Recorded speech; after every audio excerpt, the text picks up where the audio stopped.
Okay, ladies and gentlemen, I promised you a mystery guest. Some of you probably know who he is now because we've seen him wandering around. Apparently, somebody started a rumour on the internet that I had invited Steven Spielberg. I have no idea where that came from. It actually vaguely reminds me of a really appalling third-rate punk rock band in 1977 who put out a press release saying the rumours of our lead singer's relationship with Brit Eklund are false. And that, for them, was seen as a particularly horrible publicity stunt and one that fell flat. I would be very, very upset if anybody thought that I was going around saying, trying to boost ticket sales by saying we had Steven Spielberg here. Not only because I don't want to boost ticket sales, it's lovely to see you guys who are here because we're doing something cool, because we're doing something good and not because of its gimmicks. And also, I don't want Steven Spielberg, I want the person who is our special guest. You know, Richard, under various guises, always introduces people using his most peculiar style. Well, when we had this gentleman here in 2003, Richard gave the most sensible introduction he ever gave. He said that he made Sir Edmund Hillary look like Cliff Richard. Ladies and gentlemen, our special guest today is Colonel John Blashford-Snell.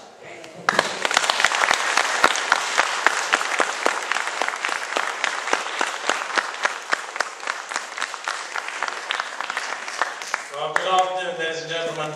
It's a great pleasure to be with you. I'm sorry I don't get here very often. I'm usually in some other corner of the earth. But I'd like to thank Jonathan and indeed all the team for organising this weekend. And indeed for all of you for coming. And I don't doubt a great many of you come from a lot farther than I've come from.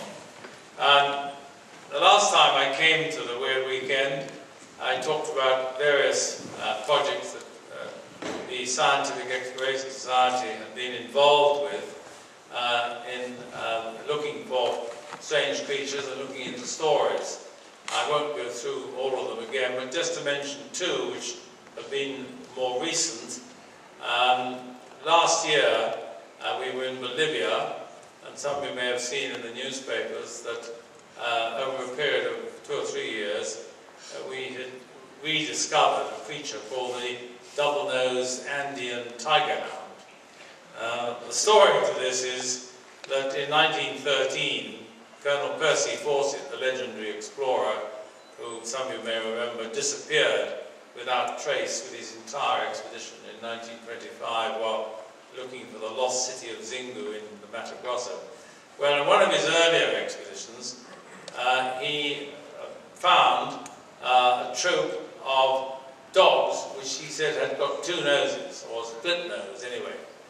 And they were used for hunting jaguar, and they were called the double-nosed Andean tiger hound. He also claimed that he'd come across an enormous anaconda, which was certainly over 60 feet, which he'd shot and wounded, but it had got away, so he didn't have a specimen, didn't have a photograph.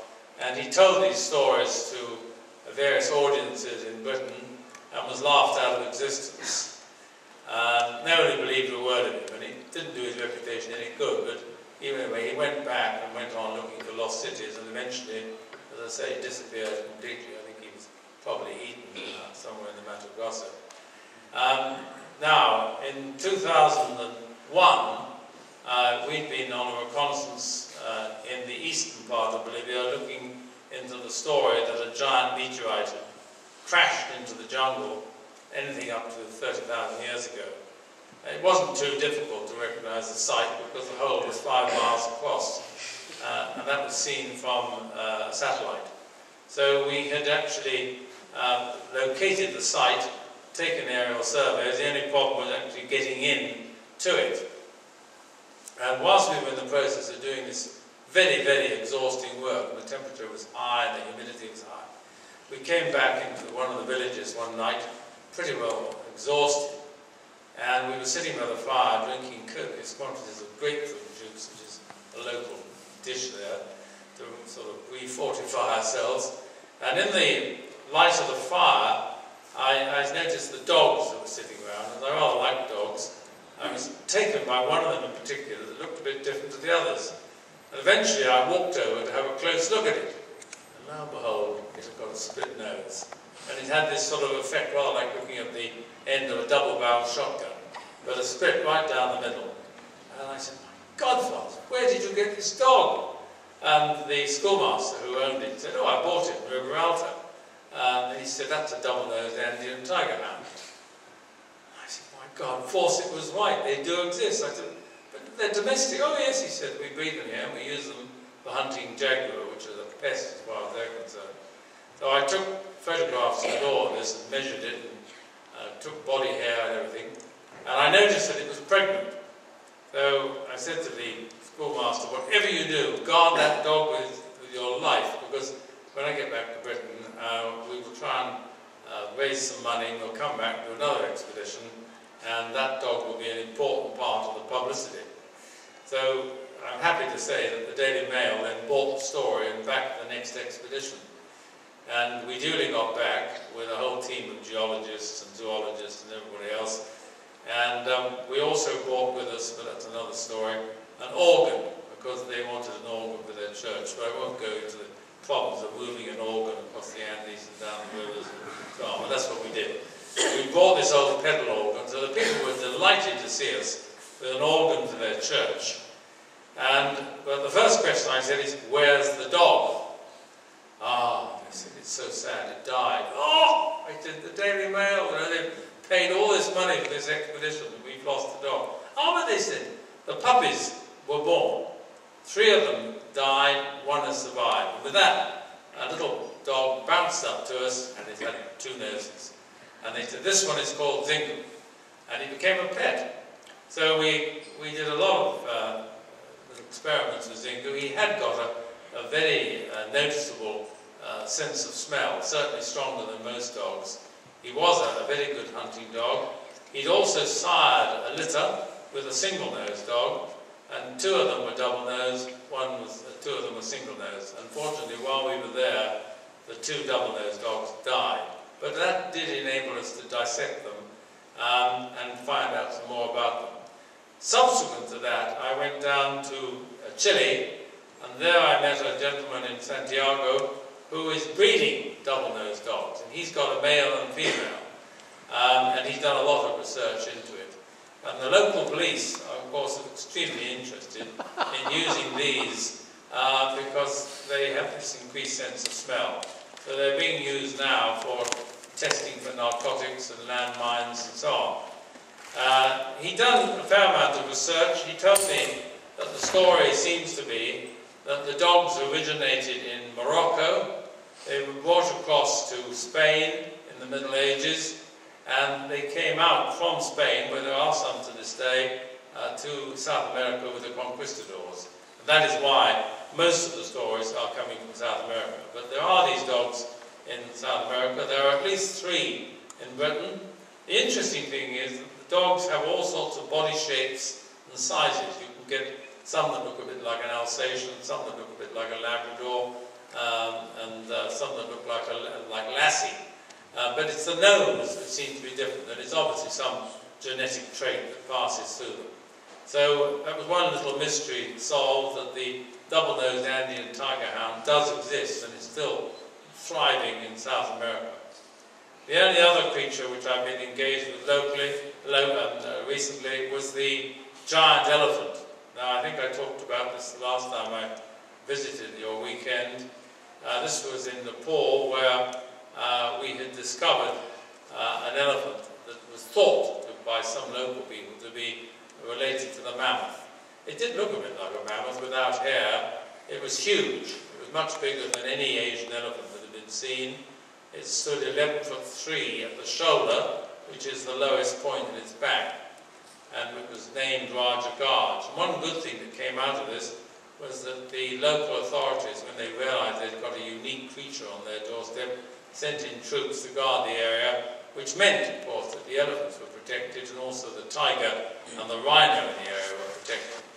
And when I was there in March this year, there were 600 soldiers guarding this wildlife reserve. And so the animals are certainly being well looked after. I went out in March this year because there was a story that the giant elephant, who'd been missing for some years, had re-emerged from the jungle. And we had masses of film and pictures of him of earlier occasions, and we hope to see how he's getting on, although he would have now been in his very late 60s, which is really towards the end of the life of most Asian elephants. I'm sorry to say we didn't find him. The story seems to be that he was swept down the river, the Karnali, in a flood, and in his old age, and that's probably the end of it. But we did discover some of his offspring. There were two very large bulls with magnificent tusks and the same sort of high head, the domed head that the old boy had. They're not quite as tall as he is, about 10'6", not 11'3", but they're getting bigger all the time. And so they may well turn out to be even bigger than their forebear in the future. So the work goes on. I shall be in Guyana in October this year, not particularly looking for anything wildlife, although I shall certainly keep my eyes open as we're right down in the far south with the Wai tribe. And then I'll be in Mongolia next year with another team in the south, in the Gobi, where I know some of you have already been. So I shall keep my eye open for this strange worm that is said to exist there as well. But I want to wish you all the very best of luck with all your work. Curiosity is what drives explorers on, and I hope it's curiosity that's driving you on. All I would say is, for goodness sake, if you do find something that's new and relatively unknown, please try and make sure that people protect it. In Mongolia, as you know, poor Percy Fawcett's horse was hunted to extinction because every zoo in the world wanted one. And it was only in recent years that some of Percy Fawcett's horses were taken back from Marvel Zoo and other zoos in Europe and reintroduced to the Gobi. And they're thriving, and I hope to see some of them when I go back. But I think the urge today must be to try and ensure that people do protect and conserve any of these rare creatures. It would be such a tragedy to find something that is, perhaps only one or two of them left, and then it gets hunted out of existence. Anyway, the very best of good fortune and good hunting for all of you.